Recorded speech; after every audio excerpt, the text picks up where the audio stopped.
것입니다. 그렇습니다. 오늘 우리에게 삶에 있어서 가장 중요한 덕목 중에 한 가지는 오늘의 상황 속에서 감사할 줄 아는 마음을 갖는 것입니다.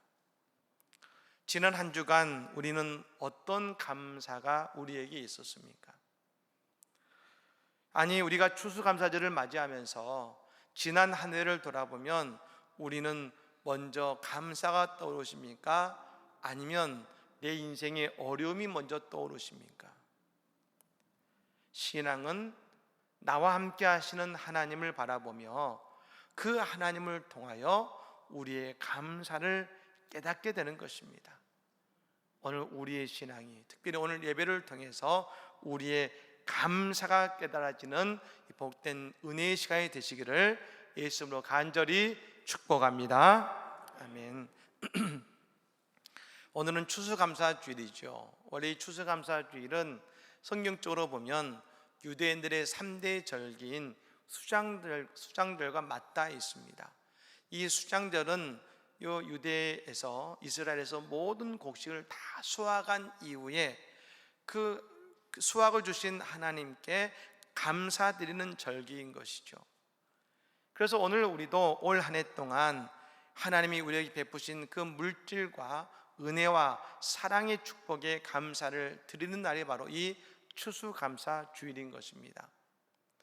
또한 더불어서 우리가 이 추수감사절을 주일을 보내는 또 하나의 이 절기는 미국의 추수감사절과 또 맞닿아 있습니다. 영국의 청교도들이 1620년에 신앙의 자유를 찾아서 102명의 사람들이 메이플라워를 타고 미 대륙을 향해 출발했습니다. 63일에 걸쳐서 저 미 대륙인 플리모스라는 땅에 여러 번 도착을 했습니다. 그때가 바로 지금 시즌인 11월 중순경에 도착한 것이죠. 그런데 오는 동안 모든 식량을 다 먹어버렸고 그 혹독한 겨울이 시작된 것입니다. 지금도 그 플리머스 지역은 여러분 캐나다에 근접한 지역입니다. 이 플로리다나 이런 데는 따뜻했겠지만 그 캐나다에 접경한 그 지역이기 때문에 겨울이면 지금도 대단히 추운 지역입니다. 그곳에서 그 식량 없음과 혹독한 겨울을 지내고 살아남은 사람은 겨우 50명만이 살아남은 것이죠. 그렇게 생존한 청교도들은 그 이웃에 있던 인디언들의 도움을 받아서 밭을 경작하고 그들로부터 얻었던 감자와 옥수수의 씨앗을 뿌려서 그 가을에 첫 수확을 거두게 된 것입니다. 그리고 그 수확에 감사하면서 추수감사절 예배를 하나님께 하루 종일 드린 겁니다. 또한 그리고 그들을 도와줬던 그 인디언들을 초청해서 그곳에 있는 칠면조를 잡고 그리고 그곳에 있는 수확한 옥수수와 감자를 가지고 함께 나누는 그 감사의 잔치를 벌인 것입니다. 여러분, 그래서요, 지금도 미국에서는 추수감사절이 되면 외국에서 오거나 손님들이 왔을 때 자신의 집으로 초청해서 함께 감사절을 보내는 것이 미국 사람들의 또 하나의 전통이 되어 있는 것입니다. 이 미 대륙에 도착한 이들이 가진 첫 번째의 절기가 바로 감사절이었습니다. 그 이후로 미 대륙을 개척한 청교도들의 정신이 뭐였냐면 그것은 바로 감사의 정신이었습니다. 그 감사의 정신은 지금도 미국에 살아 있습니다. 미국 최대의 명절은 여러분 추수감사절입니다. 미국인의 신앙의 최대 명절은 성탄절인 것입니다. 미국의 정신은 바로 이 감사에서 시작된 것입니다. 즉 감사가 곧 개척 정신이 된 것이고 그 감사의 정신이 지금까지 이어지는 것을 보면 그 감사를 통해 미국은 위대한 나라를 만든 것입니다. 우리는 그 개척 정신을 용기라고 말할지 모르지만 아니요, 미국 사람들에게 있어서 개척 정신의 근간은 감사에서 시작된 것입니다. 여러분, 그러므로 오늘 우리의 삶이 감사로 시작하게 될 때에 우리는 내 삶을 개척할 수 있는 것입니다. 그리고 우리가 감사로 나아가게 될 때에 우리의 인생은 저 위대한 인생으로 변화될 것을 믿으시기를 바랍니다. 저는 생각해 보았습니다. 과연 처음 미 대륙을 도착했을 때 그들이 보았던 그 거대한 자연을 보면서 어떤 생각이 들었을까? 우리나라의 자연은요, 대단히 친화적입니다. 산을 보아도 오를 수 있을 것 같고, 동네 여러분 앞마당과 같은 그런 야산들이 많죠. 하지만 미 대륙의 자연을 보면 대단히 위압적이고 무섭습니다. 즉, 그 땅에 도착한 청교도들은 그 거대한 땅과 자연과 혹독한 추위를 보면서 그들이 이길 수 없을 것 같은 골리앗 같다는 생각을 가졌을 것 같습니다. 여러분, 요즘 우리는 어떻습니까? 이제 조금 회복이 되었습니다만 올해 중순까지만 해도 매일마다 10만 명이 넘는 코로나 확진자가 발생했었습니다. 그때 도대체 이 팬데믹의 끝은 어디일까? 우리는 늘 고민했지 않습니까? 이 거대한 질병의 파도 속에 우리는 늘 낙심이 있었습니다. 우리가 어찌해 볼 수 없었던 골리앗 같았습니다. 그런데 다윗은 골리앗을 이겼지 않습니까? 오늘 우리를 돌아보면 코로나도 그렇습니다만 자꾸 인생의 골리앗들이 우리 앞에 서 있는 것 같습니다. 가정의 골리앗, 경제적인 골리앗, 내 상처의 골리앗, 관계의 골리앗 등 우리가 어찌 볼 수 없는 그런 골리앗들이 버티고 있습니다. 우리가 어떻게 이것을 이겨낼 수 있을까요? 우리는 또한 그 속에서 어떻게 감사할 수 있을까요? 그래서 어떻게 우리는 이 골리앗을 이기는 저 다윗처럼, 그리고 우리의 인생의 진정한 감사를 고백하게 될 수 있을까요? 오늘 저는 골리앗 앞에 다윗을 그래서 함께 묵상해 보고자 하는 것입니다. 오늘 본문은 사울왕이 엘라 골짜기에서 블레셋과 전쟁 중인 이야기입니다. 다윗은 형들의 안부를 알아오라는 아버지의 명을 받아서 지금 이 엘라 골짜기까지 찾아온 것이죠. 그런데 그 전장에 있던 이스라엘 군대는 저 블레셋의 골리앗 장군이 두려워서 떨고 있었고 숨어 있었습니다. 이 두려움은요, 아무것도 할 수 없게 만듭니다. 그래서 이스라엘은 그저 숨어 있었던 것입니다. 그 전장에 그때 다윗이 나타난 것이죠. 지금 이스라엘의 성인 남자들은 모두 그 전장터에 와 있습니다. 여러분, 그러니 다윗은 아직 성인이 되지 않은 것이죠. 그런 그가 오늘 본문에 보면 골리앗 앞으로 나아가는 것입니다. 이건 평범한 일이 아니겠죠. 하지만 유일하게 그 골리앗 앞으로 나아갔던 사람은 다윗뿐이었습니다. 그렇다면 골리앗 앞에 다윗은 어떻게 해서 그 앞에 나아갈 수 있었을까요? 그리고 다윗이 그 앞에서 승리할 수 있었던 또 하나의 이유는 무엇일까요? 우리는 그 오늘 말씀을 통해 살펴보고자 하는 것입니다. 먼저 여러분, 다윗은 그의 모든 관심이 오직 하나님이었다는 것을 우리는 알아야 된다는 것입니다. 오늘 보면 45절의 말씀 우리 같이 한번 읽어보겠습니다. 45절입니다. 다윗이 블레셋 사람에게 이르되 너는 칼과 창과 단창으로 내게 오거니와 나는 만군의 여호와의 이름 곧 내가 모욕하는 이스라엘 군대의 하나님의 이름으로 내게 나아가노라. 아멘. 여러분, 저는 이 구절이 참 중요한 관점의 차이라는 생각을 갖게 됩니다. 다윗은 무엇에 마음을 두고 있습니까? 골리앗인가요? 아니라는 겁니다. 오늘 여러분, 다윗이 하는 그 모든 말들을 살펴보면 다윗은 골리앗은 여러분 생각도 않고 있습니다. 오직 다윗은 여호와 하나님에게만 관심이 있습니다. 하나님만 바라보고 있다는 것입니다. 반면 저 사울 왕을 비롯한 모든 이스라엘 군대는 무엇에 마음을 두고 있습니까? 24절의 말씀에 이런 말씀이 나옵니다. 이스라엘 모든 사람이 그 사람을 보고 심히 두려워하여 그 앞에서 도망하며 하겠습니다. 모든 사람이 그 사람을 보고 골리앗을 다 본 것입니다. 골리앗이 가지고 있는 칼과 창과 단창을 보았습니다. 그리고 심히 두려워진 것입니다. 하지만 여러분, 오늘 본문의 다윗을 보십시오. 다윗은 계속 뭐라고 말합니까? 여호와 하나님, 여호와 하나님. 그는 거듭거듭 하나님만을 이야기하고 있다는 것입니다.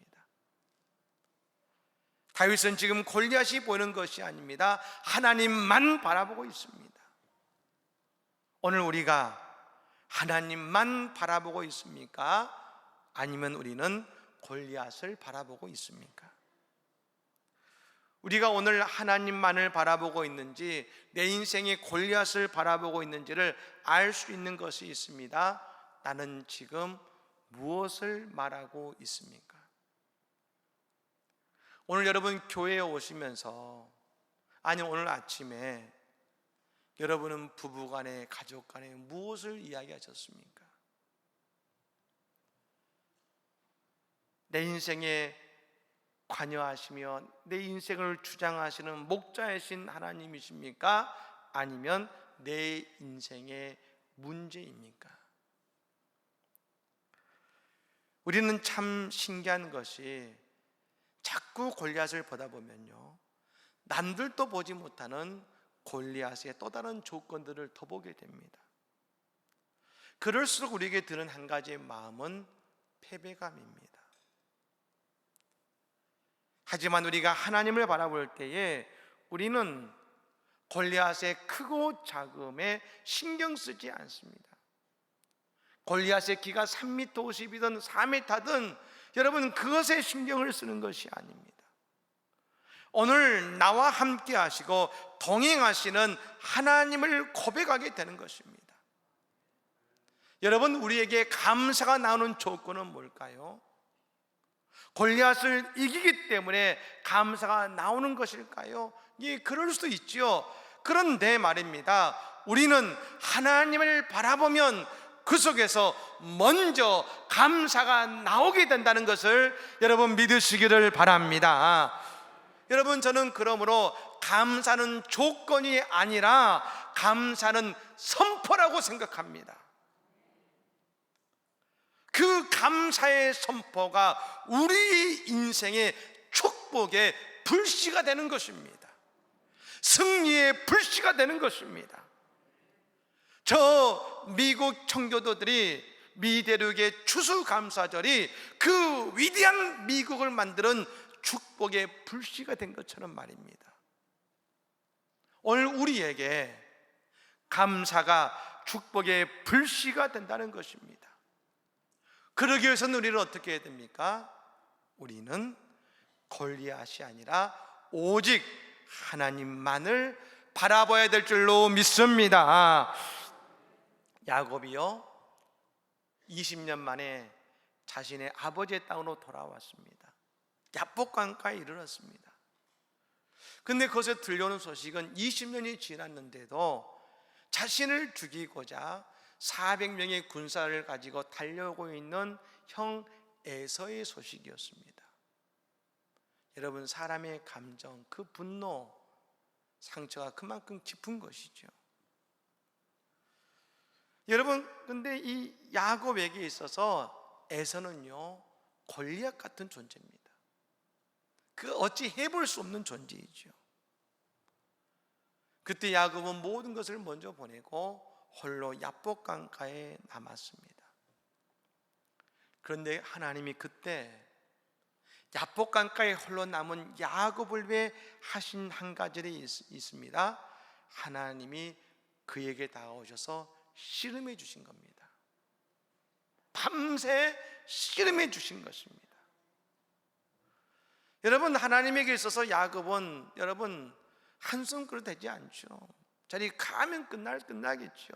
그런데 말입니다, 하나님이 야곱을 이기지 못하셨다는 것은 뭐냐면 져주신 겁니다. 이기지 않으신 겁니다. 그렇게 밤새의 시간을 보냈습니다. 여러분, 야곱은 하나님과 밤새 씨름하면서 골리앗인 에서를 바라보는 것이 아니라 오직 하나님만을 바라보게 하나님은 만드셨다는 것입니다. 만약 밤새 야곱이 에서만 생각하고 에서와 영적으로 싸웠다면 여러분 틀림없이 결과는 달랐을 겁니다. 야곱의 특기가 뭡니까? 도망치는 거 아니겠습니까? 하나님이 왜 마지막에 여러분 야곱의 환도뼈를 치셨을까요? 이제 너는 도망자 인생을 끝내라는 겁니다. 여러분, 야곱이 밤새 하나님과 씨름하며 하나님만을 보았을 때 여러분 그 결과는 야곱에게 감사의 결과를 가져온 것 아니겠습니까? 우리의 인생의 진정한 감사는 하나님만을 바라보고 하나님만을 묵상할 때 우리는 골리앗을 이기는 참된 감사가 우리에게 있게 될 줄로 믿습니다. 또 한 가지는 내 손에 있는 물맷돌에 감사해야 우리는 골리앗을 이기는 것입니다. 다윗이 골리앗 앞에 갔을 때 무엇을 가지고 갔습니까? 목자의 막대기와 물맷돌을 가지고 갔습니다. 반면 골리앗은 칼과 창과 단창을 가지고 이 다윗 앞으로 나왔다겠습니다. 여러분, 골리앗도 3.5m의 거인입니다. 골리앗도 대단한데 그가 가진 칼과 창과 단창을 가지고 나오다니요. 그 거인인 여러분 골리앗이 가지고 있었던 칼은 얼마나 대단히 컸을까, 위협적이었을까요? 그런 때 우리는 무슨 생각을 합니까? 내 손에는 왜 더 좋은 칼이 없지? 왜 내 손에는 창이 없지? 왜 내게는 그걸 막을 방패가 없을까? 우리는 생각하지 않을까요? 물론 다윗에게도 그런 도구가 있을 수 있었습니다. 사울이 그 앞으로 나아가는 다윗에게 자신의 갑옷과 투구를 씌워주고 왕의 칼을 그 허리에 차게 해주었습니다. 하지만 다윗은 그 모든 것을 다 벗어버리고 내려놓습니다. 그리고 오직 자신이 들었던 막대기와 물맷돌만을 가지고 골리앗 앞으로 나아간 것입니다. 오늘 우리의 감사의 조건은 무엇일까요? 우리는 생각하죠. 내게 젓칼이 있었다면, 창이 있었다면, 갑옷이 있었다면이라고 생각할 것입니다. 아니, 내가 저 자리에 가기만 하면, 내가 돈이 얼마만큼만 있다고 한다면 그곳으로 골리앗을 이길 수 있을 것이라고 생각할지 모르지만 여러분, 그곳으로 내 인생의 골리앗을 이길 수 있는 것이 아니라는 것입니다. 오늘 내 인생의 축복이 남들이 가진 것을 가졌기에 내게 오는 것이 아니라는 것입니다. 우리는 다윗의 고백에서 중요한 한 가지를 보게 됩니다. 오늘 본문 47절의 말씀입니다. 우리 같이 한번 읽어볼까요? 47절입니다. 또 여호와의 구원하심이 칼과 창에 있지 아니함을 이 무리에게 알게 하리라. 전쟁은 여호와께 속한 것인즉 그가 너희를 우리 손에 넘기시리라. 아멘. 여러분, 다윗은 내게 왜 없습니까? 하지 않았습니다. 다윗은 칼과 창에 집중하지 않았습니다.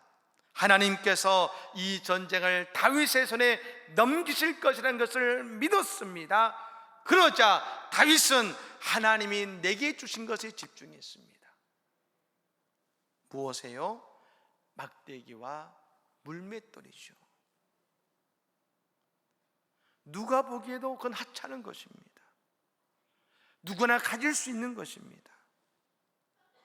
하지만 다윗은 주어진 것에 감사하며 최선을 다합니다.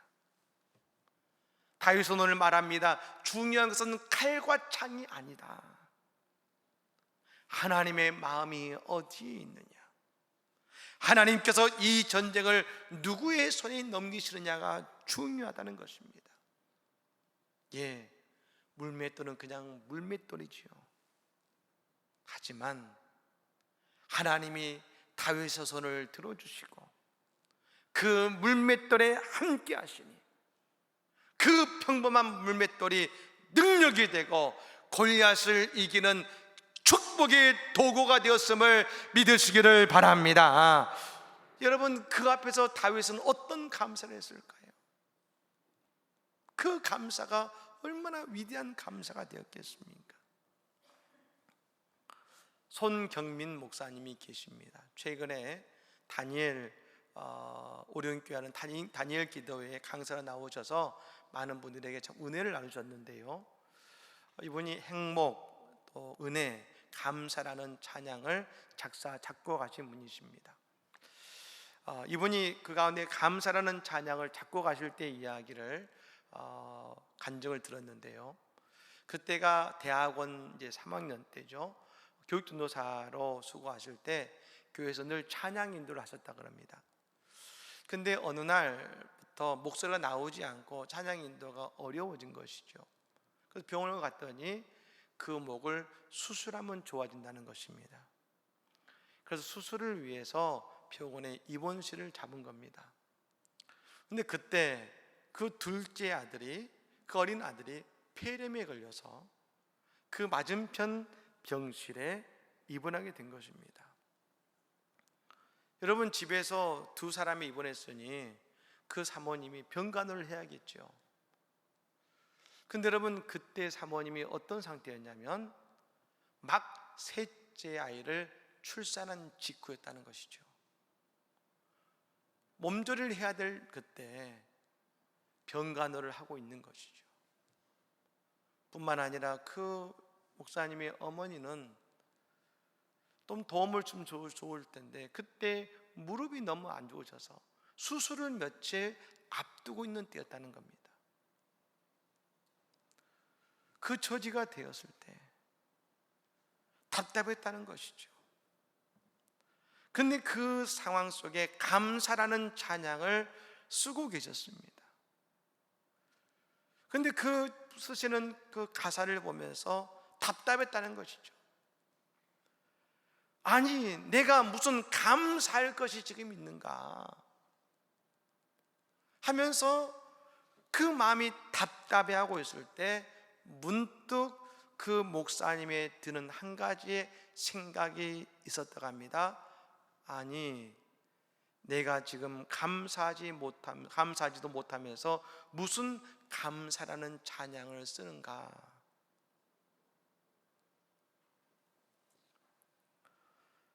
감사를 찾으려고 하지 않고 믿지도 않으면서 불평만 하고 있는데 내가 무슨 감사라는 찬양을 쓰는가. 그러면서 자신의 모습을 돌아보게 됩니다. 그래 목사님이 이렇게 고백하죠. 하나님, 제가 먼저 감사하겠습니다. 그리고 이렇게 고백합니다. 한번 따라해 볼까요? 주님, 감사합니다. 주님, 감사합니다. 그러더니 마음속으로 세어보는 감사가 되었답니다. 오늘도 살아있잖아. 이 목도 수술하면 좋아지잖아. 그리고 미리 써놓은 가사를 보니까요, 이런 가사가 있더라는 것이죠. 나를 구원하신 사랑에 감사. 시선만 돌리면 감사할 수 있는데 하는 생각이 들자 그때 그 노래를, 그 가사를 보고 작곡하기 시작한 것입니다. 그 가사가 이렇습니다. 오늘 숨을 쉬는 것 감사, 나를 구원하신 것 감사, 내 뜻대로 안 돼도 주가 인도하신 것 모든 것 감사, 내게 주신 모든 것 감사, 때론 가져가심도 감사, 내게 고난 주셔서 주 뜻 알게 하신 것 모든 것 감사. 주님 감사해요. 주님 감사해요. 내가 여기까지 온 것도 은혜입니다. 주님 감사해요. 주님 감사해요. 나를 사랑하신 주 사랑 감사합니다.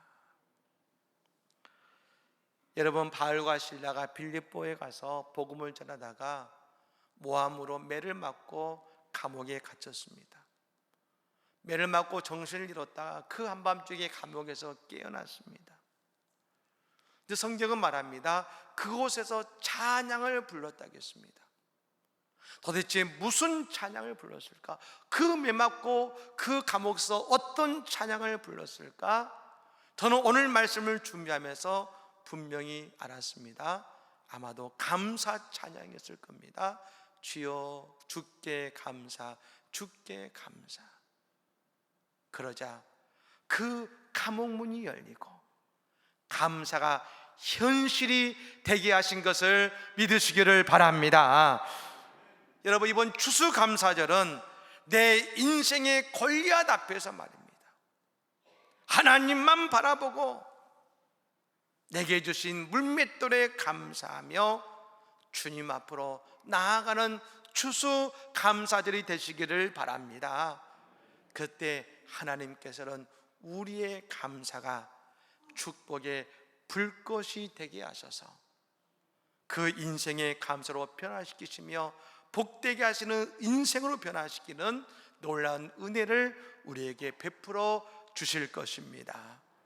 감사할 조건을 가지고 감사하기 전에 감사를 선포했던 청교도들과 같이 오늘 우리가 감사를 선포하며 나아갈 때에 우리의 인생을 위대하게 만드시는 하나님의 놀라운 은혜를 경험하는 우리 모두가 되시기를 예수님으로 간절히 축복합니다. 아멘.